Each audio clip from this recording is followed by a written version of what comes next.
everyone. Thank you so much for joining me for another episode of the New Construction Marketing Podcast. I am your host, Anya Chrysanthon, and I'm very excited to have my guest for today. It's Kerry Mulcrone. Welcome to the show, Kerry. Hey, I'm so excited to be here. This is awesome. I'm so excited to have you on as well. Kerry and I had an opportunity to meet during the Women in Residential Construction Conference in Arizona. And one of the cool things they did at the conference was it was like a team building exercise. So they broke us into teams of 4 people. And we competed against other teams. And so Kerry and I happened to be on the same team. And we took in the prize, right? We came in 3rd. And there were a lot of teams. And it was a testament to my beer pong skills. Yay, Penn State taught me something in college. So, but it was so much fun. I really normally I'm not a fan of those types of activities, but I think it was done so well, and I feel like everyone really had a chance to bond with each other. So I really enjoyed that. What did you think? I thought it was great. We were epic fail at where we had to strap our ankles together. Yes, that was so funny. I'll include some of the pictures of that. It was like a skiing with 4 of us on the ski. So that was really hard. I'm surprised we didn't break anything. We had too many leaders and not enough followers on that one. So Yes. Identifying personality traits as well. Definitely. Everyone's very, very competitive. So for sure. But Kerry, we usually like to start off the podcast by you telling us a little bit about yourself. How did you end up in this industry? And a lot of women listening, it's always inspiring to hear kind of how your progression through your career has been. If you don't mind telling us about that. Oh, no, I don't mind at all. The only thing that I'll mind is it will date me. But Come on. Fine bottle of wine, I'm getting better with age, right? Yes. So I have been in the new home industry specifically for 33 years in August. So long time. I actually have a master's in education, was a teacher. Wow. And I built a new home, and the builder came to me and said, "You sell more homes from your driveway just talking to people than anybody that I put in a model home. Would you like to hostess?" Right? So I started in that hostess world, not very long. The story goes on pretty quickly. I got my real estate license. I ended up sitting on site for many, many years. I was a selling sales manager. I had become with another company a VP of sales and marketing. Along the road, I got very nationally involved and got my MERM and went to IBS. This will be my 25th straight IBS show. 25th? 25th. Wow, that's amazing. It's going to be my first. So I'm really excited. Definitely looking forward to it. So we'll have to hang out in Vegas. You bet. Not being random, but I will tell you, you really understand why you're in this industry once you've gone to a builder show. It changes you forever. Really? So, oh my gosh, yes. I can't wait for you to go. You just get a global experience, and you're different as a person after that. You kind of have a deep-rooted feeling emotionally for, I am really proud to be in this industry, and it's very profitable. Yes. So just kind of fast forward, in one of the several downturns that I went through, I decided, working for one builder as VP of sales or sales manager, my passion was the sales team aspect and building companies through sales and consulting. So I put my dance on the floor in one of the worst downturns ever and started my new company, Kerry & Co.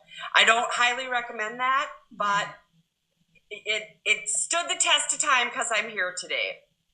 And so what I do is I travel all around the country, and I either consult with builders or I speak quite a bit, and I do a lot of sales training. So I'm kind of I do a lot of different things. I go to a company, diagnose where I can help. Typically what I get hired for is not exactly what they need help with first, which is what's fun. So that's Yes. what I do. That's awesome. And usually I'm sure the builders are too close to it to see what they really need. Yes. So they get you for something and you're like, wait a minute, this is what you really need. So We this before that. And they appreciate that. yes, and they always say in sales, you want to sell them what they want, not what they need.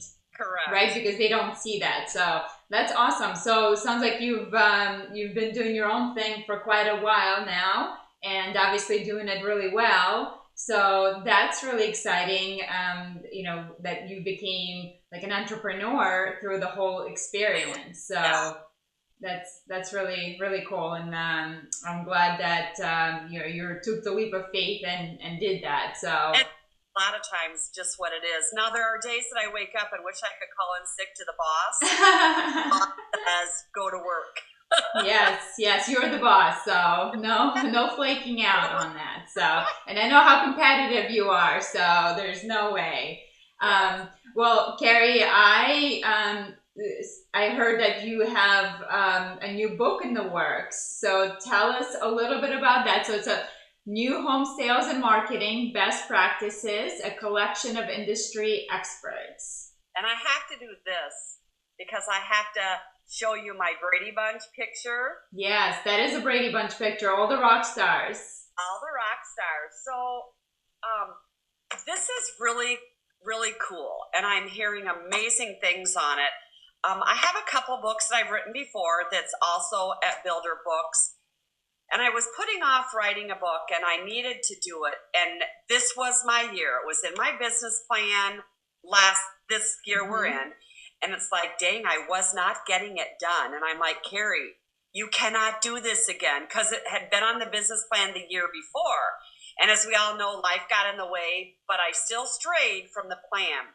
I wasn't going to stray again. Good. So all of a sudden, and you'll see in the beginning of the book, I had this aha moment that I remember specifically. All of us that have books at Builder Books at IBS, we kind of go in to mingle a little bit, but really we're checking on how many of our books are left to sell because sold out. So it's a little self-serving. And when I would go in and check, I would always see some people standing in front of all the books, because there's tons of them and they're awesome books, saying, man, I don't know which one to buy. I wish there was some book that had a little bit of everything. So, I woke up in the middle of the night in March and said, that's the book. I just need to write a book with a little help from my friends. And I was thinking it would be easier. Not so much. It was like herding cats. Yes. I can imagine. I feel sometimes like I'm herding cats in this podcast, So I can imagine doing it with so many people. Yes. So well, everybody's life event became mine. So it was fun because I got in people's world. So I sat down and kind of did a roadmap on what would be many of the things to make it all inclusive. That if you picked it up, you'd see a website and you'd see Meredith Oliver. If you picked it up and you thought CRM, you'd see Angela McKay and Lasso and Molly Elkman with Group 2. And the list just went down. So I kind of put out all my chapters and then went and called in all my markers and said, hey guys, want a chapter? You can have it. So it's an anthology. That's amazing. Which conceptually is really cool. And it kind of takes you from A to Z. You can pick it up and it's not just about me. I have a chapter in it, but what's best is anybody that kind of writes a book in our industry, they also write it off of the best practices from what they've learned from others, right? Yes. Because we become eclectic. We pick up people, friends, knowledge. And I thought, why would I put the message through my world? I'd let it put it through their world. So really it's them talking about their expertise from their voice. Love it. So tell us a little bit about your side of the book. So what were your expertise that you brought to the book? Good question. So from my perspective and what I like to share and what I get actually hired a lot to do, like when we talked about what I get hired for, but then what I really go and do first, and then do that, and then kind of go full circle. It's about model home presentations and demonstrations, but I do it from a different point of view, in that the vantage point of where the customer is standing and what they're seeing makes a big difference to the emotional connection to what the salespeople are saying. For instance, getting an emotional connection, like when you and I were getting together, and I was upstairs in my office, and I thought, I'm going to go downstairs and sit in front of a few Christmas lights with Anya, since this is a December podcast. That's an emotional connection, if you will, because you're seeing me, but you're seeing a Christmas tree, different kinds of things. So it's all about, my chapter is called Positioning Yourself for Success. And it goes through all the ways, all the places of how you position you, but really who you're positioning is your customer in the best vantage point. All right, love it. So now, Kerry, since we are in a holiday time, and this podcast is going to be coming out before Christmas, so can you give us a couple of pointers of what can salespeople do in their sales office to position their customers for success? Just a couple of tips. Good question. I want everybody that's listening to know there were no notes in this, so this is random, fly by the seat, which is usually pretty good. Yeah. So here's what I'm doing with salespeople right now. I'm actually leaving tomorrow to go to Melbourne and work with holiday builders with several of their divisions. And I ramp up their 2019 business plans in December, okay?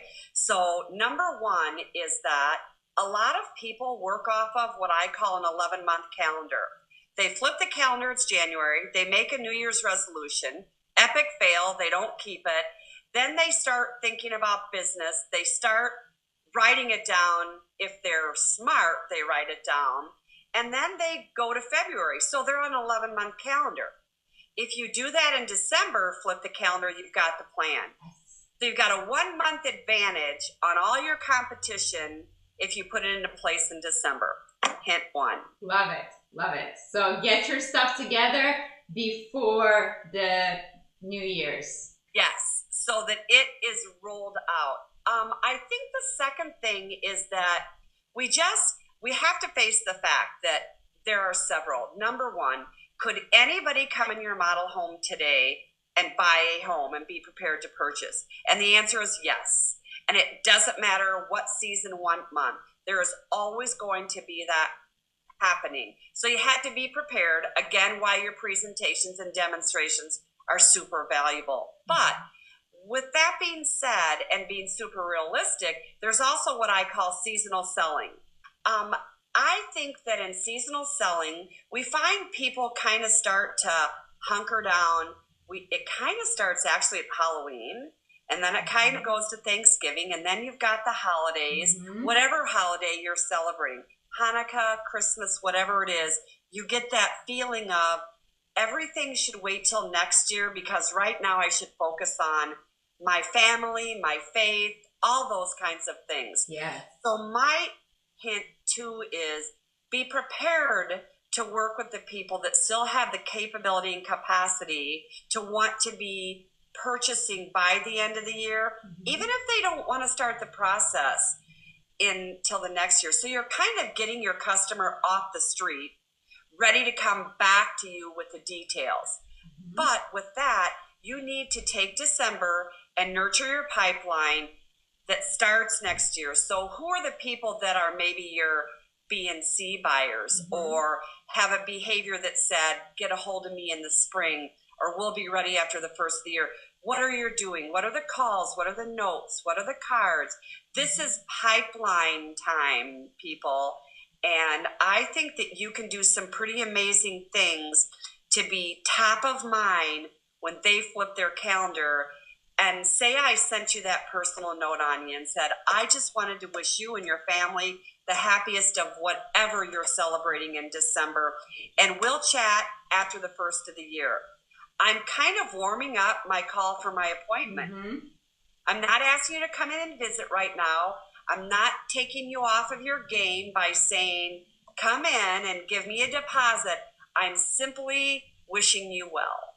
Love that. And, you will still have people who come in and are ready to go. Because, Yes. if somebody's showing up in your model, obviously it's like a red light, red light, red light. I'm a buyer, I'm a buyer. So you'll still have some people buying in December. And Decembers have been some of the best months in selling for me personally. So I know that it's definitely possible. And so but I do love how you're taking that approach of, if somebody's not ready, instead of pushing them and almost like souring the relationship, where they're so turned out by you because you're trying to hit that last month goal, that you lose them. Instead, nurture the relationship, and then come January, maybe they're past the holidays, and they will be ready to go. Even though they may be missing out on some of the best incentives of the year, but you know what? Well, I think that was a really good point that you brought up that I really appreciate. December has been some of my biggest months when I was in sales. I remember sitting on New Year's Eve, kept having to call home and say, I'll be there. But I was still working with people to sell for whatever reason. That's how they wanted to spend, the day of that, doing that. So you have to always be prepared for that. But I think that when you do just the give to give, not the give to get, meaning you give to tell people, I'm excited, we'll see each other in the new year. I'm looking over my notes, and I know we plan on getting together in the spring. I just want to wish you and your family a super happy holiday. And then no business card, no anything. You just give to give. And that's pure. And sometimes, you're a marketing expert. You have to have that pure marketing that doesn't have a conversion ratio on, I'm going to send out 50 cards. That means this percentage of these people might still call me this month, meaning this is not for your incentive or promotion. Save that for a different group of people. Mm-hmm. I'm talking your pure pipeline. Yes, the nurturing a relationship. Love that. And I think that is one area where a lot of salespeople, specifically home builder industry, fall short, just because oftentimes we're so short-sighted with just thinking about this month, what I need to do to get X number of sales this month. And we're not really thinking about our past buyers who would be perfect people to nurture for the relationship with, because of the referrals and future business. And oftentimes, once we're done with them, it's like, okay, done, and I'm never talking to these people again, which is a big mistake. So when you say big mistake, Julia Roberts, huge, are you paid on commission? I have this story to share with you that I remember the year that when I was selling and I got really into it, I went through and I laid out on a table. So it wasn't technology driven through CRM. It was back in the day. And I went through all these old files, and I sat down and wrote down what Christmas anniversary it would be in their home. Like, this is your 2nd, this is your 10th, this is your 15th. And I put Post-it notes on all of those. Then I went, got a box of Hallmark cards, sent them a card and said, just wishing you well on your 2nd Christmas in your home. And I went all the way down the list. Make a guess at how many of those people came and saw me in January because they were ready for a new home. There's got to be a lot, especially if you're going beyond the 5-7 year mark. It was 6 sales. Wow. Those note cards. No. Here. Wow. So you guys, you're very welcome. There you go. This is your plan. Yes. Laid out for you for what you can do in December. So that's very creative, and I think a lot of people miss that because they may go back to just people who just recently closed, but I feel like a lot of builder salespeople are not nurturing your past sales, and that's a huge mistake. So take the time, write out a card. I mean, that's very creative to say happy whatever anniversary. What anniversary it is. That's amazing. Or Yeah, you can just take that. You can have a family that you find out that they welcomed their first grandchild that year. I mean, the information that you can find, because we tend to chase the checkbook because we're chasing the monthly goal. Of course. This does not have you do this. This helps you create purchasers. And that's really what I like to focus on with sales teams is creating your next batch of purchasers. I love that. And you're concentrating on the relationship building, and that is going to get you the buyer for life. You know, they're going to want to come back to you time and time again. So I love that idea. We kind of overspeak a little bit, Anya, and you know in what you do that everybody talks about the relationship side of the sale, but it's like, what really does that mean anymore? And that's like when you do that and you work on a developed relationship, you can go back and pick up a new one that maybe you didn't nurture by an activity like that. Like some of those people that I said, I just wanted to wish you well on your 10th Christmas in your new home. Then all of a sudden we were friends again. I hadn't lost all the groundwork of what maybe I wasn't so good at.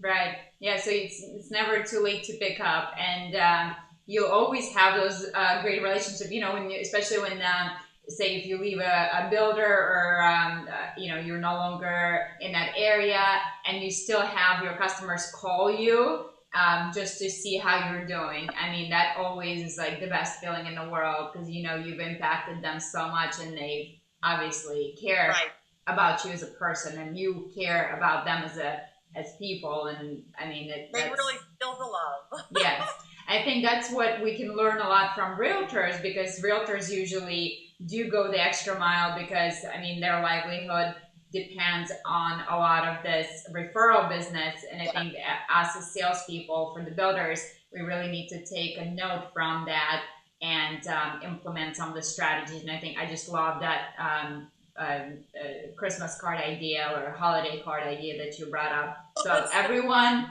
you know, make a goal to write out 50 cards and send them to your past buyers. And we know their models aren't that busy right now. Yes, you definitely have plenty of time to do that. So yes, and make it go. It will go viral for you, because here's what's going to happen.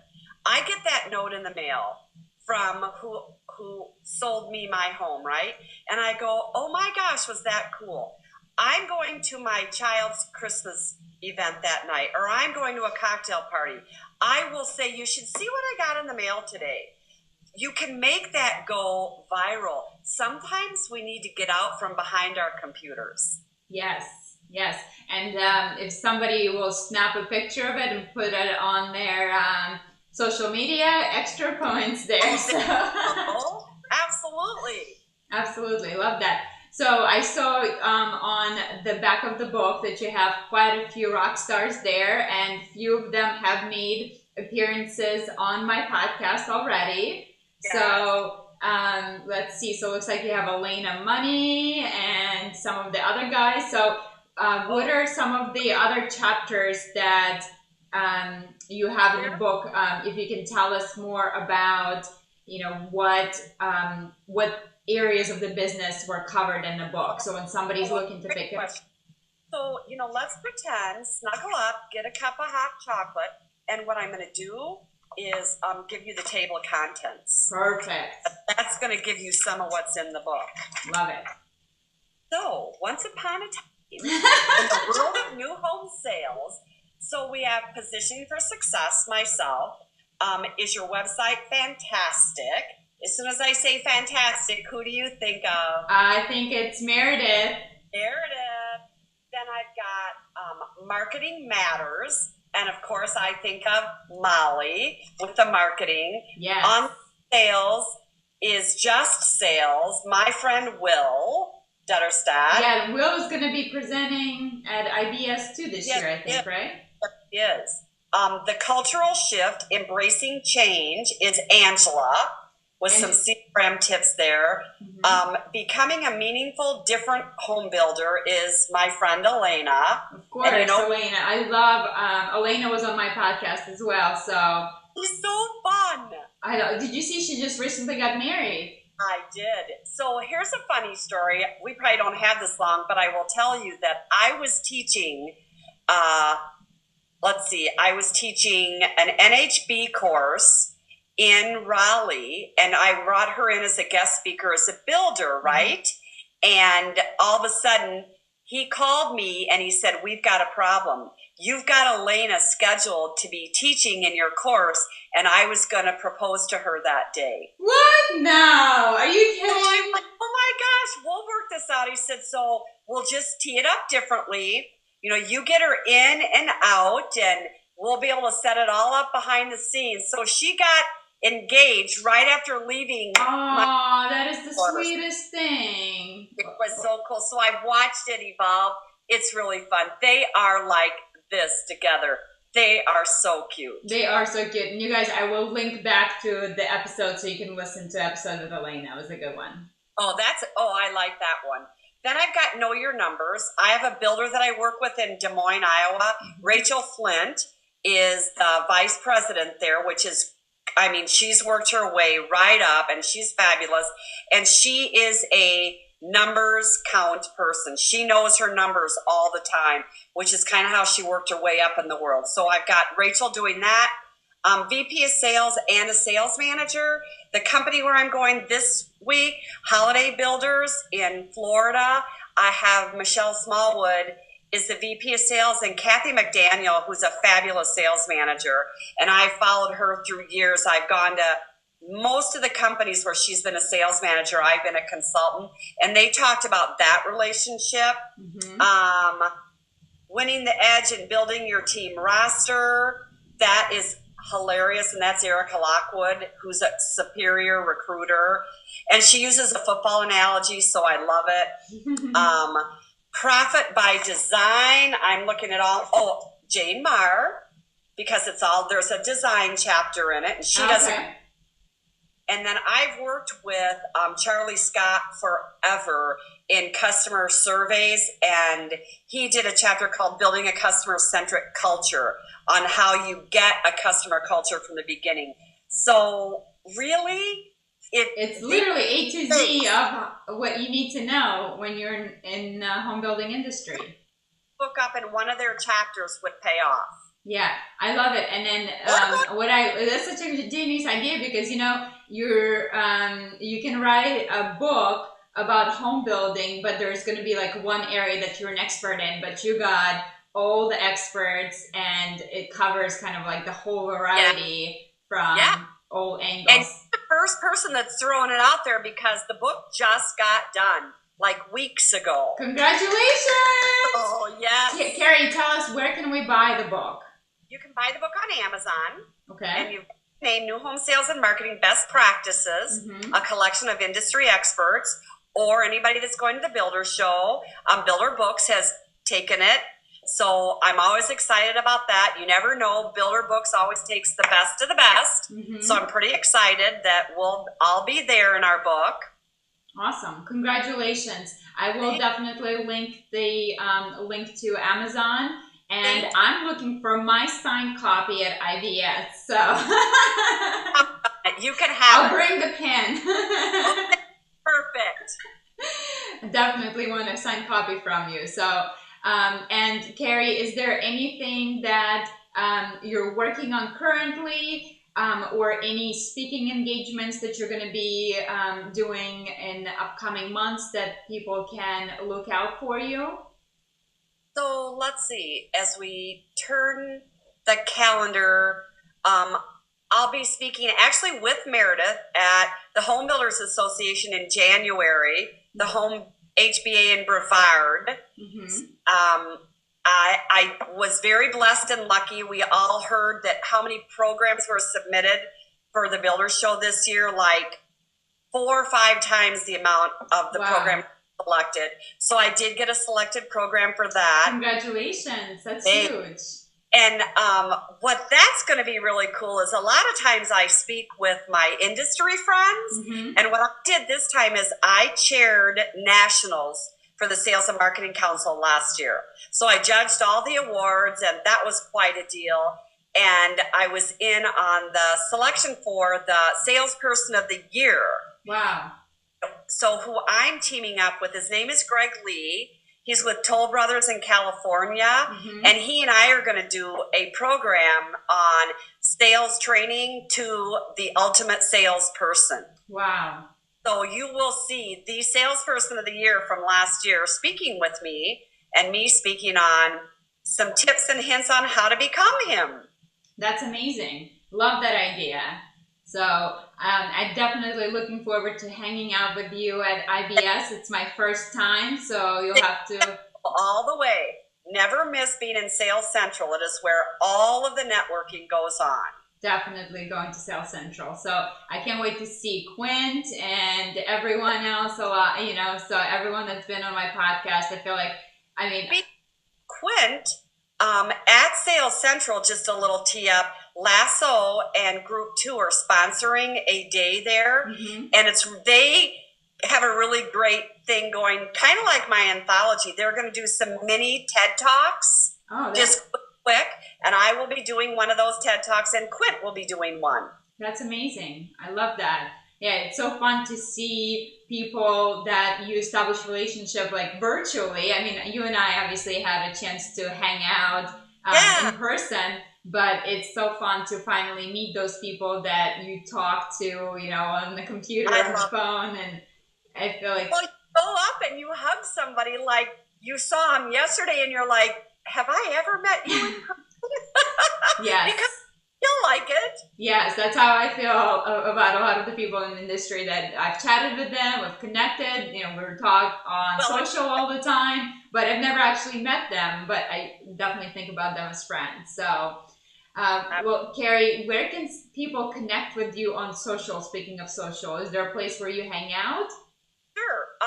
So if you go to my website, what I would love is go like me at my website, which is Kerry & Co. Kerry at Kerry & Co. is my email. Go to Kerry & Co. And then one of the things that I've been known for is every Monday I write Caffeine with Kerry.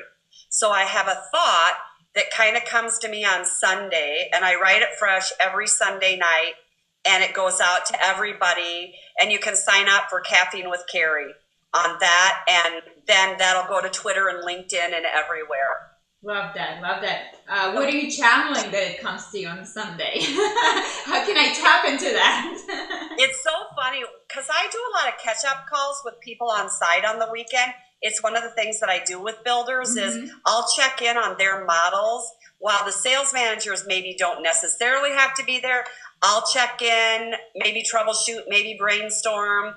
And so between church and then getting into my models, I'm always generated with some thought. It's funny when you ask that because my kids often say to me while I'm sitting in church and I get kind of inspired, they're like, you're not supposed to be thinking about Caffeine with Kerry right now. This is your sermon, mother. That's funny. That's funny.